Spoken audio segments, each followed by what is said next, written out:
El punto ANCAP. Capitalismo, ahorro y trabajo duro.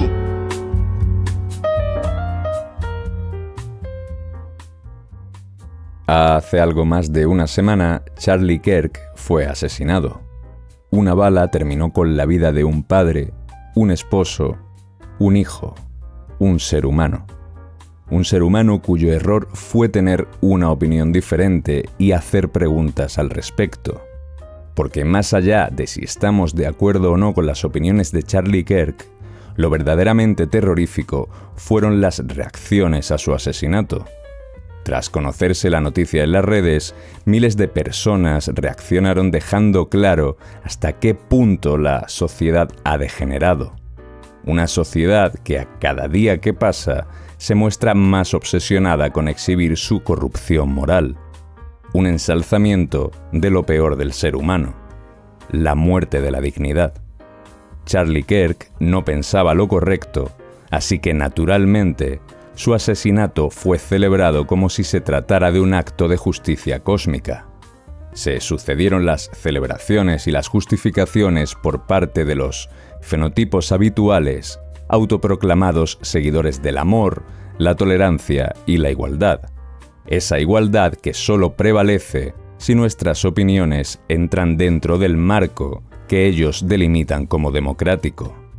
Porque de ir contra cualquier aspecto del discurso admitido, nuestra humanidad desaparece y la violencia puede justificarse. Herbert Spencer hablaba de los mecanismos de selección que una sociedad utiliza para suprimir las pautas que no aseguran la supervivencia. Hoy, Occidente parece decidido a olvidar esto para, poco a poco, ir cimentando su propia destrucción. Una destrucción que empieza cuando todo aquel que piensa u opina diferente deja de ser un ser humano.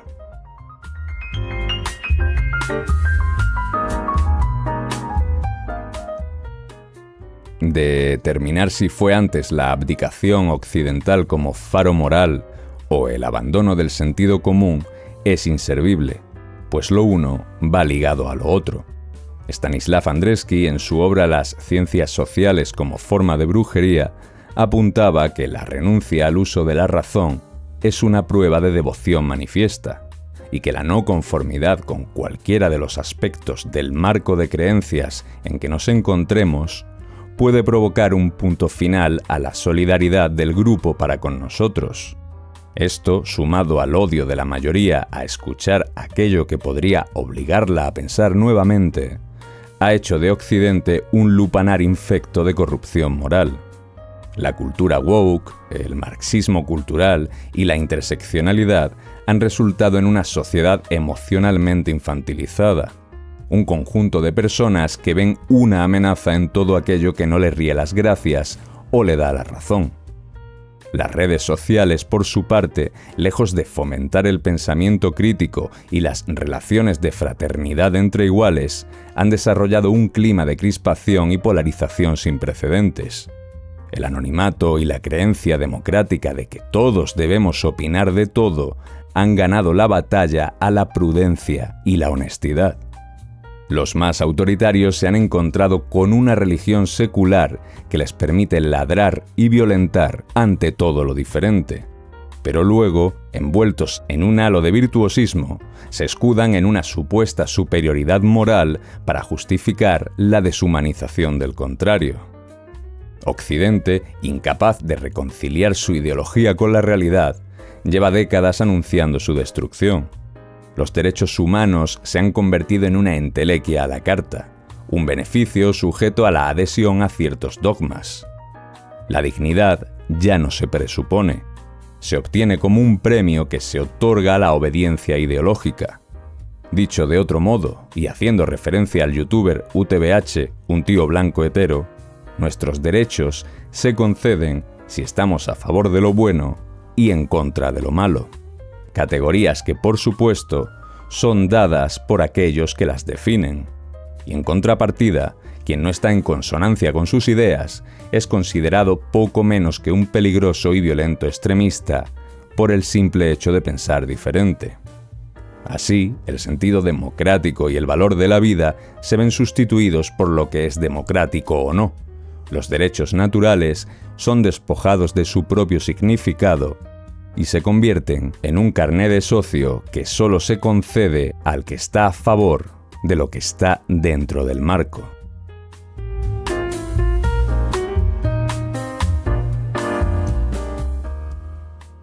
El problema de la corrupción moral es el baremo arbitrario al que se supeditan los argumentos.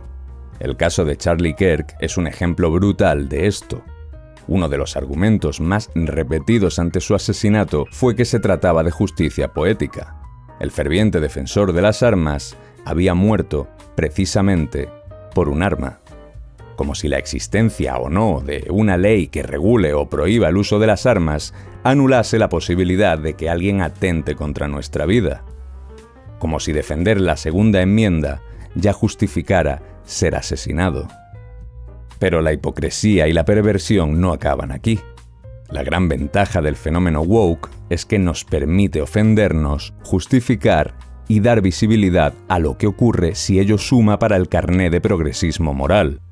Así, aquellos que se apuntan a cualquier lucha social del momento también pueden justificar cualquier atrocidad o, en su defecto, esconderla bajo el manto de la indiferencia. Por lo tanto, puede apoyarse la causa palestina, pero obviarse las matanzas a cristianos en África o el apartheid armenio por parte de Azerbaiyán. También podemos encontrarnos con que se condene el lanzamiento de un palo al presidente del gobierno en Paiporta, pero se justifique el intento de asesinato a Vidal Quadras porque pertenecía al Partido Popular. De igual forma, pudo señalarse a supuestas personas y grupos extremistas que durante la Dana en Valencia fueron a ayudar y a embarrarse, porque su ayuda no era digna de aceptarse, porque no venía bendecida por la moral oficial. En cambio, desde el lado correcto, sí que podían escribirse auténticas barbaridades mientras todavía se sacaban los cuerpos del barro. Que se lo digan si no a Pedro Ballín.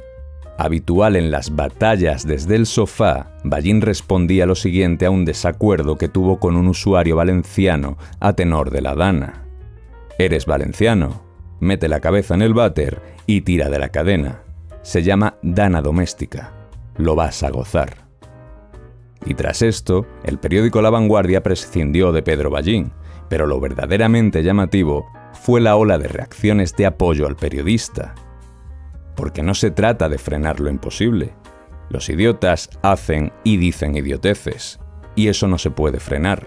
Lo que sí es preocupante es que los estúpidos habituales se vean aplaudidos. Y es aquí donde debemos poner el foco.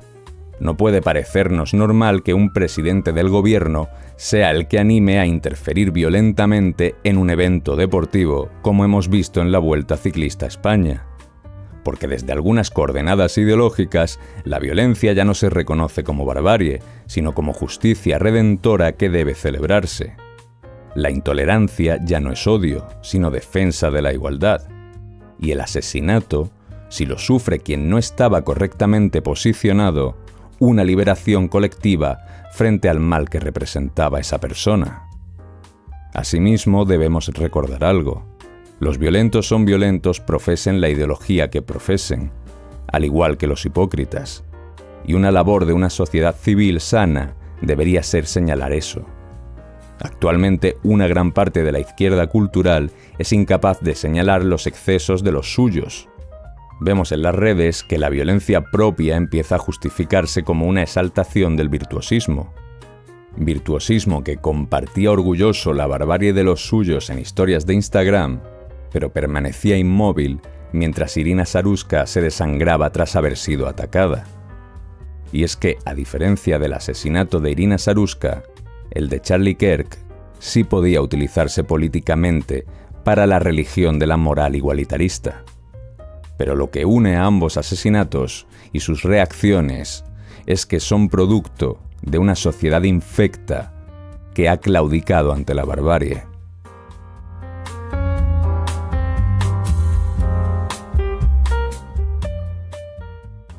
La lección de todo es clara. Los derechos y la dignidad humana no pueden estar condicionados a un carné de ciudadano democrático. mucho menos depender de la aprobación de un grupo, de un partido o de un Estado. La dignidad, la vida y la libertad no se reparten a los fieles, sino que son inherentes al individuo, incluso de aquel que piensa diferente a nosotros. Una sociedad que celebra el asesinato del disidente o que mira a otro lado cuando lo que ocurre no suma puntos, está abocada a la destrucción. Sin embargo, y por más que nos pese a algunos, es a lo que una parte de Occidente parece decidida. Un Occidente que, a pesar de sus imperfecciones, ha olvidado todo lo que le hizo ser un faro de libertad y tolerancia para el resto del mundo. Hemos olvidado que para investigar la verdad es imprescindible cuestionar e incomodar. Y debido a esto, hemos dado paso a que los violentos infantes incapaces de gestionar la frustración de lo diferente sean quienes dictan lo que es moral o no. Una ideología cuyo autoritarismo e infantilismo son fruto de una profunda falta de valores, personalidad y capacidad crítica, y que ha desarrollado uno de los mayores cánceres con los que alguien puede intentar vivir en sociedad: el rencor. Ese rencor que deshumaniza al diferente y que lo señala como una rama que debe ser cortada. En caso de querer rescatar algo de sentido común, debemos entender que la libertad de opinar, disentir y vivir no dependen de pertenecer al club o pensamientos correctos, sino que es la condición misma del ser humano. De todo esto, no solo debemos preguntarnos el motivo por el que se asesina a alguien, sino qué tipo de sociedad somos cuando una parte de ella lo celebra. Descanse en paz Charlie Kirk, así como también todo aquel cuyo error haya sido pensar, opinar o hablar diferente. Un saludo y nosotros les esperamos aquí, en el Punto ANCAP.